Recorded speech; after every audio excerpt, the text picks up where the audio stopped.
Saudara-saudara yang dikasihi Tuhan Yesus Kristus, marilah kita berdoa untuk mendengar dan mengalami firman Tuhan. Kita berdoa. Bapa di sorga, dalam nama Tuhan Yesus, dalam kemuliaan-Mu, di tengah-tengah keadaan yang sedang kami hadapi, firman-Mu tetap berkuasa. Sebab firman itu kuasa Allah yang menyembuhkan, firman itu kebenaran Allah yang membebaskan, dan firman itu kasih yang memulihkan.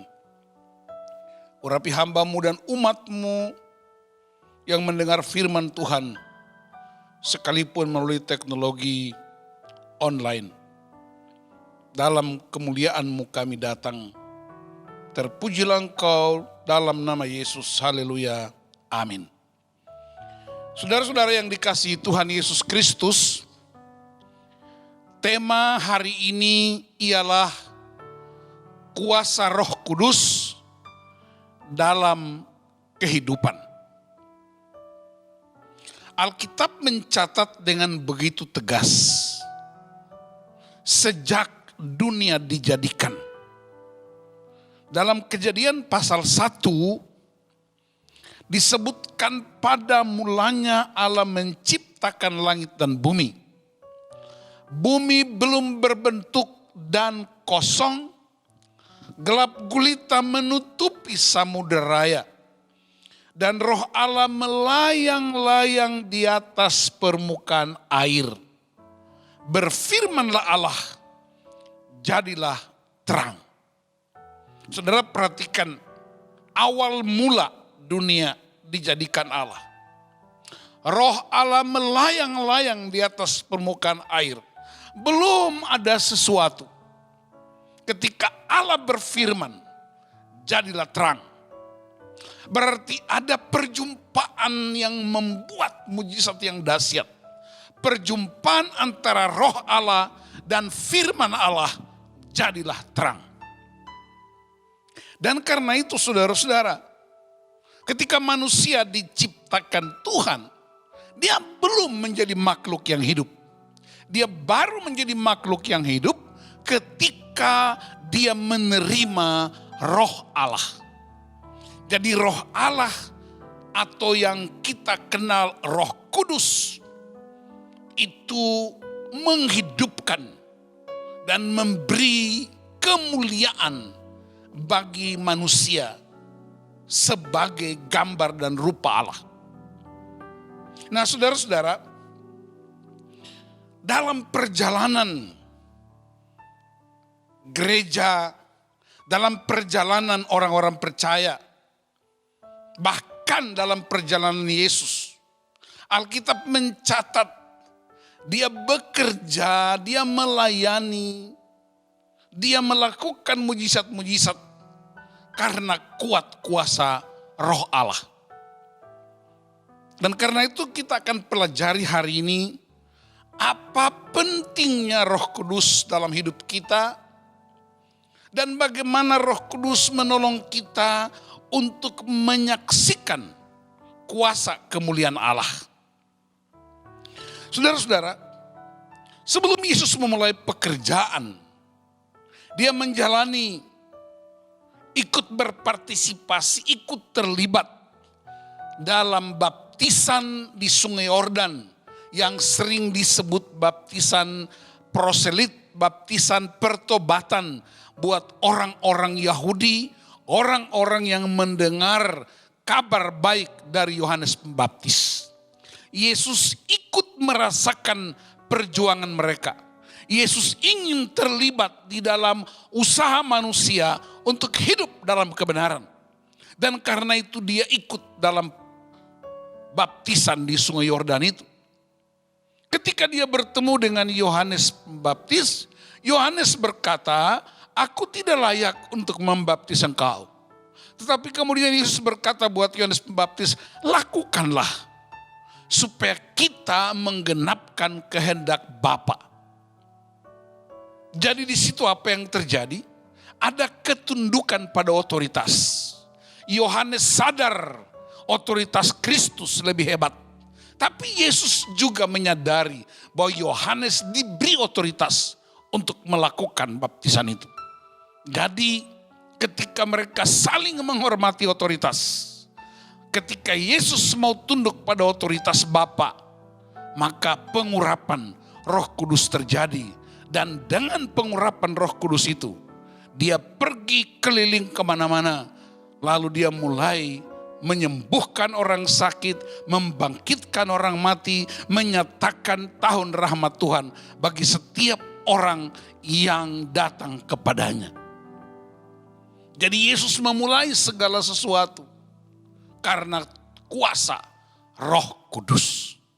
Nah saudara-saudara, kalau begitu apa fungsi Roh Kudus buat kita dalam masa-masa yang sedang kita hadapi? Yohanes 14 ayat 26 dikatakan di sana Roh Kudus berfungsi untuk mengajarkan dan mengingatkan segala sesuatu yang telah diajarkan Tuhan Yesus. Jadi setelah Yesus mengajar di muka bumi ini 3,5 tahun, dia melakukan pelayanan-pelayanan yang luar biasa. Dia memilih menjalani seluruh proses, kemudian dia kembali ke sorga. Dan dia berjanji supaya dia akan kirim Roh Kudus. Dia akan kirim roh kebenaran. Fungsi Roh Kudus itu ialah untuk mengajarkan, untuk mengingatkan semua yang telah dia ajarkan. Nah, mari kita perhatikan secara khusus hari ini. Bagaimana caranya supaya murid-murid yang berjalan bersama dengan dia, bagaimana caranya supaya gereja, orang-orang percaya melanjutkan pengajaran dan pekerjaan Yesus. Kisah Para Rasul 1 ayat 8 menyaksikan kebenaran ini. Ketika murid-murid meminta kepada Yesus untuk menegakkan kerajaan bagi mereka.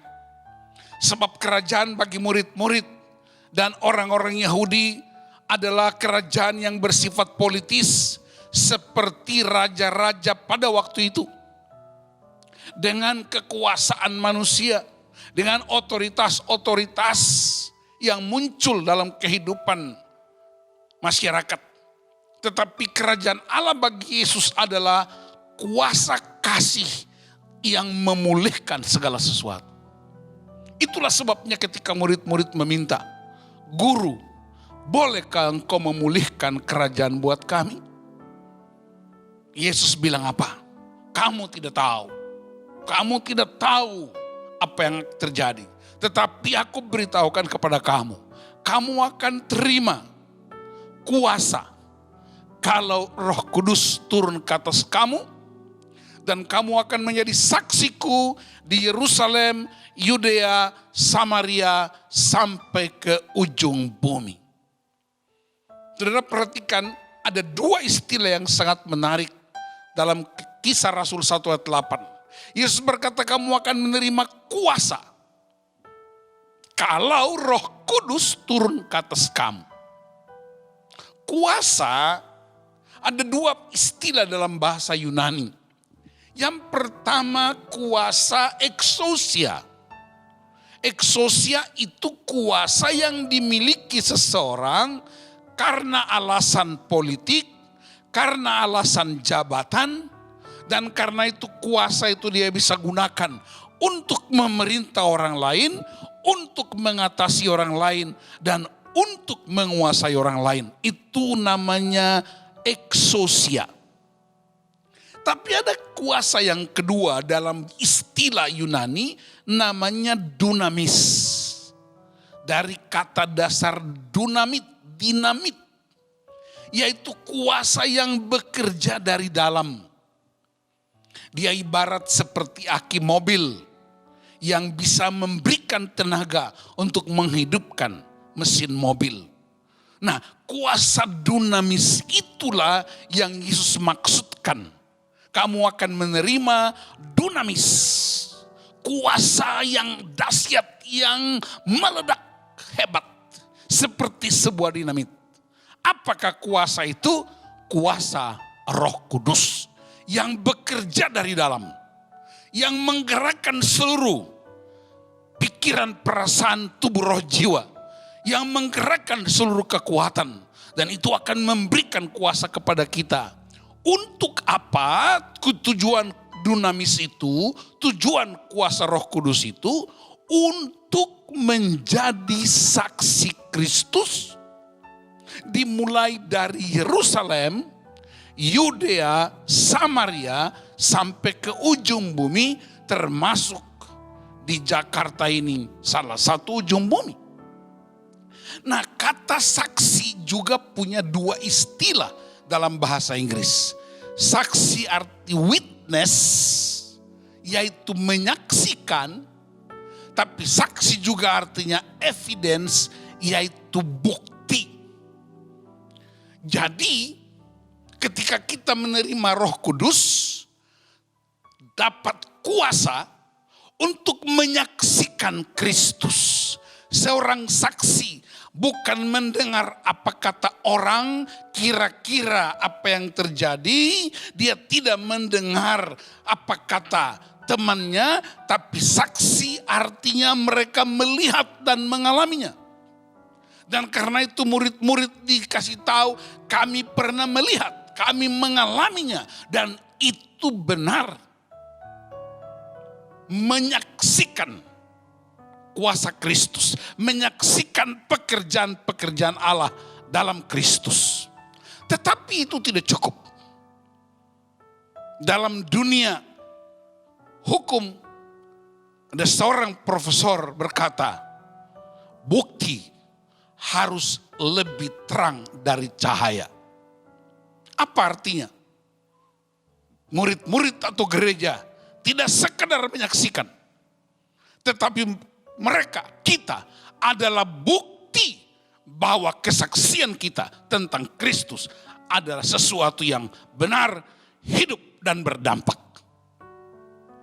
Jadi saudara perhatikan, kuasa Roh Kudus diberikan buat orang-orang percaya.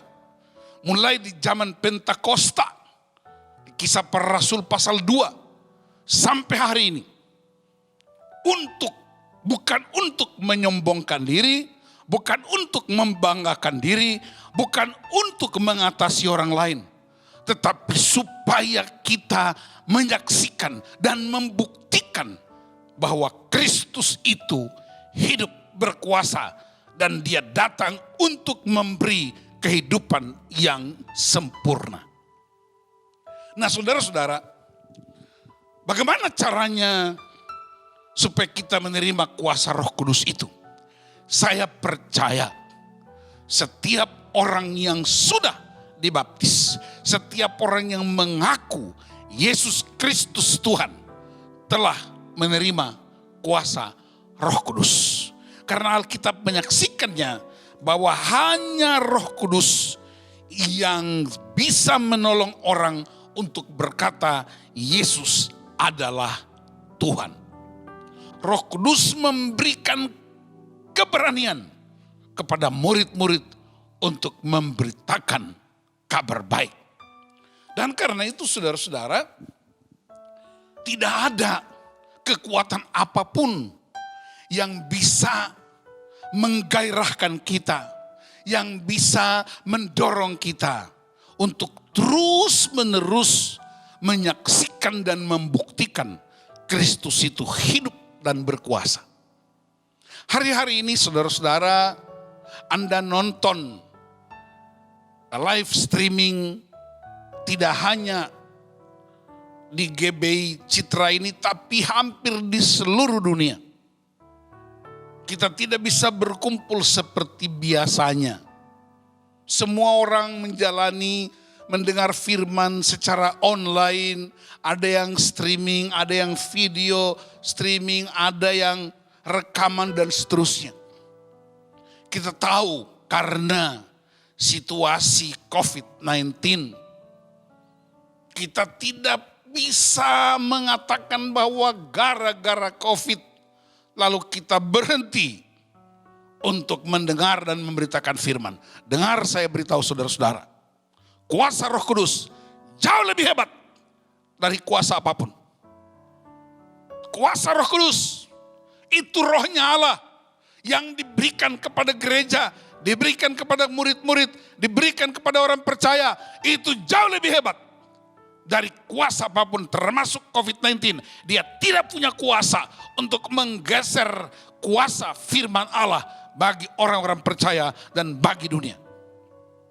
Karena itu dalam situasi yang tidak menentu, situasi yang menggelisahkan, situasi yang penuh dengan ketakutan dan kecemasan, situasi yang penuh kekhawatiran, biasanya kita bisa bersama-sama, tapi kemudian kita harus jalani masa-masa stay at home.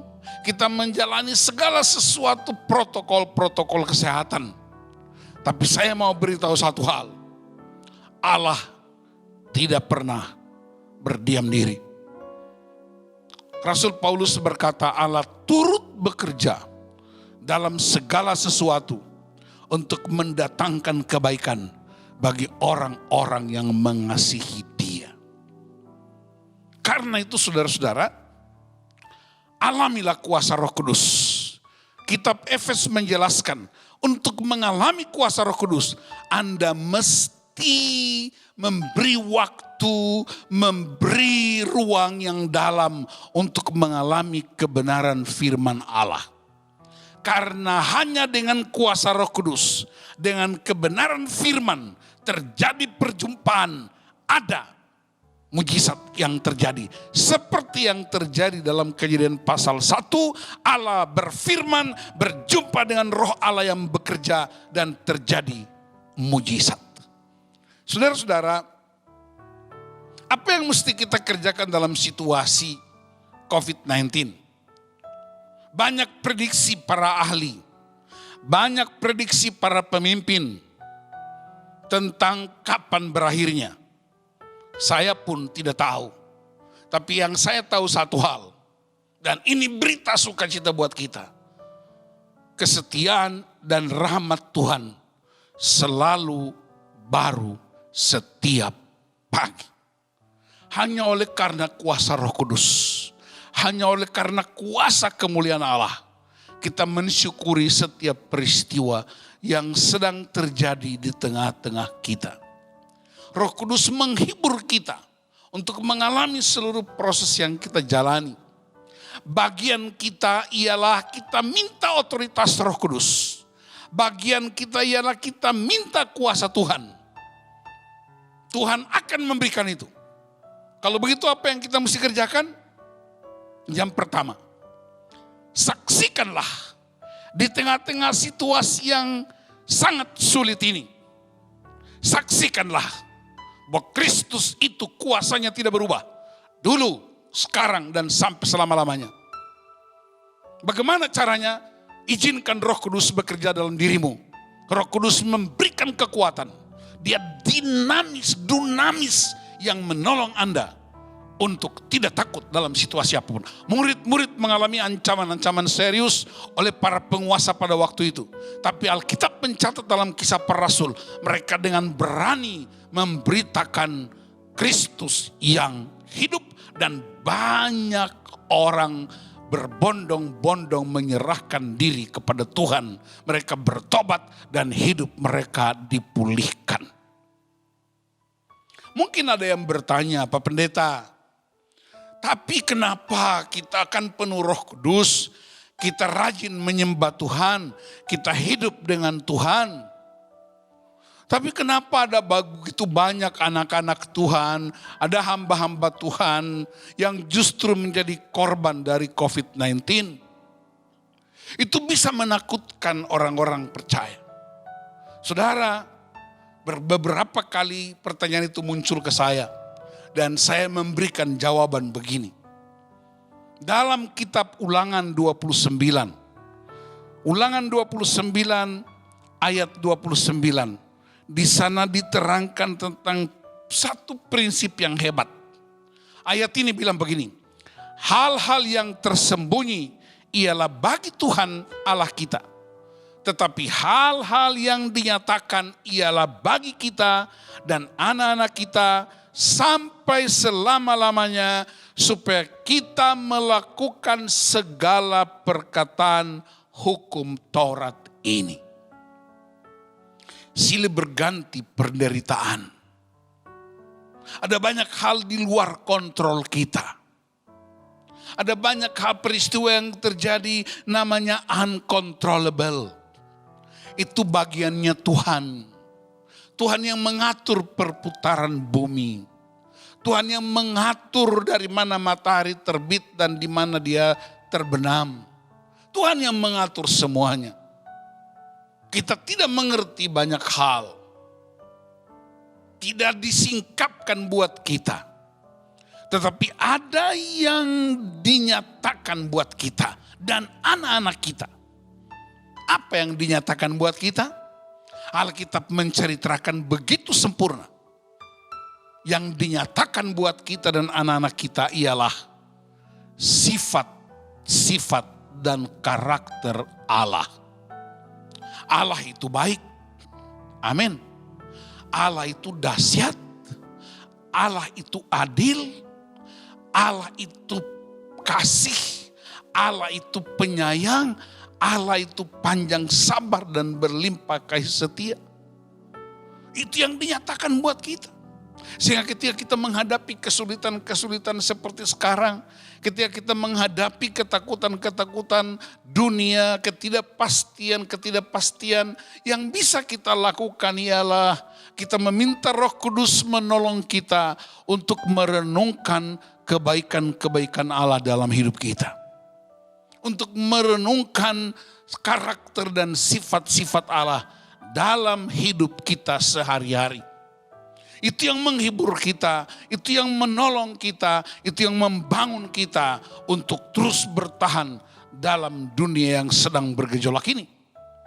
Karena itu saudara-saudara, kita terus menyaksikan Kristus melalui perkataan kita, tetapi juga melalui perbuatan kita. Itu yang disebut tidak hanya menyaksikan, tapi membuktikan. Andalah saya, kita adalah bukti bahwa Kristus yang kita sembah itu hidup dan berkuasa. Saya juga percaya Tuhan kasih hikmat-hikmat yang begitu hebat di berbagai bidang kehidupan. Amsal 1 ayat 7 berkata, takut akan Tuhan adalah permulaan pengetahuan, tetapi orang bodoh menghina hikmat dan didikan. Apa artinya? Saudara-saudara, Tuhan kasih hikmat kepada setiap ahli di bidangnya. Nah, dalam kasus COVID-19, Tuhan kasih hikmat kepada para ahli kesehatan, kepada WHO, kepada tim kesehatan Indonesia, para ahli-ahli untuk mengatur masyarakat supaya terhindar dari malapetaka. Apa yang sudah kita dapatkan? Kita disuruh stay at home. Kita disuruh pakai masker. Kita disuruh cuci tangan sebelum menyentuh muka. Kita disuruh jaga jarak. Itu protokol-protokol kesehatan. Dan saya mau ingatkan, itu tidak sekedar peraturan pemerintah. Itulah value, itulah nilai yang diajarkan kepada kita untuk taat. Jadi Amsal 28 ayat 9 berkata, orang yang rajin berdoa tapi tidak taat pada hukum, doanya adalah sebuah kekejian. Dan karena itu bagian kita ialah kita taat. Hanya dengan ketaatan itu kita menyelamatkan diri kita dan menyelamatkan orang lain. Tuhan betul jaga kita. Saya percaya itu. Tuhan mengasihi kita. Tapi Anda juga mesti mengasihi dirimu dan mengasihi orang lain. Kita hanya disuruh tinggal di rumah. Bukan di rumah orang. Bukan di rumah tahanan. Bukan di rumah bordil. Tinggal di rumahmu sendiri. Dan inilah kesempatan buat kita untuk membangun esensi gereja. Esensi gereja dimulai dari keluarga yang sehat dan kuat. Maka bapak-bapak yang dengar firman Tuhan hari ini, jadilah imam dalam rumah tanggamu. 1, 2, 3. Yes, haleluya. Jadi pria-pria yang melindungi keluargamu. Jadi suami yang mengasihi istri. Jadi istri yang menopang suami. Bersama dengan anak-anak bangun mesbah keluarga. Manfaatkan stay at home sebagai sebuah kesempatan untuk membangun keluarga yang sehat dan kuat. Dan percayalah, ada waktunya Anda akan lihat revival yang hebat di dunia. Akan terjadi penuaian jiwa-jiwa yang hebat. Dimulai dari mana? Ketika Anda sudah siap di rumah. Menjadikan rumah sebagai basis yang utama. Maka kuasa Roh Kudus akan menolong kita untuk membawa banyak orang datang kepada Kristus. Jangan panik, jangan takut, jangan khawatir, jangan gelisah. Karena Roh Kudus itu kuasa Allah yang sanggup menolong kita untuk menghadapi setiap peristiwa apapun. Sekalipun itu tidak terlihat, tapi Allah ikut melihatnya. Saudara-saudara, mari kita semua belajar taat. Seperti Kristus taat. Dan ketika dia taat, urapan turun. Ketika urapan turun, dia terima kuasa. Dan dengan kuasa itu, dia tidak hanya memberitakan kabar baik, tapi dia melakukan sejumlah mujizat yang hebat. Orang sakit sembuh, orang lumpuh berjalan, orang buta melihat, bahkan orang mati dibangkitkan. Itulah kesaksian yang hebat dari kita. Ketika kita taat pada semua protokol kesehatan. Ketika kita taat pada semua aturan-aturan hukum yang berlaku. Itulah ketaatan kita, bahwa kita sungguh-sungguh mengalami otoritas Roh Kudus untuk hidup dalam dunia yang sedang bergejolak. Mari kita menjadi agen-agen pembaharuan. Kita menjadi agen kabar baik. Gereja menjadi pemancar utama kabar baik, bukan kabar buruk.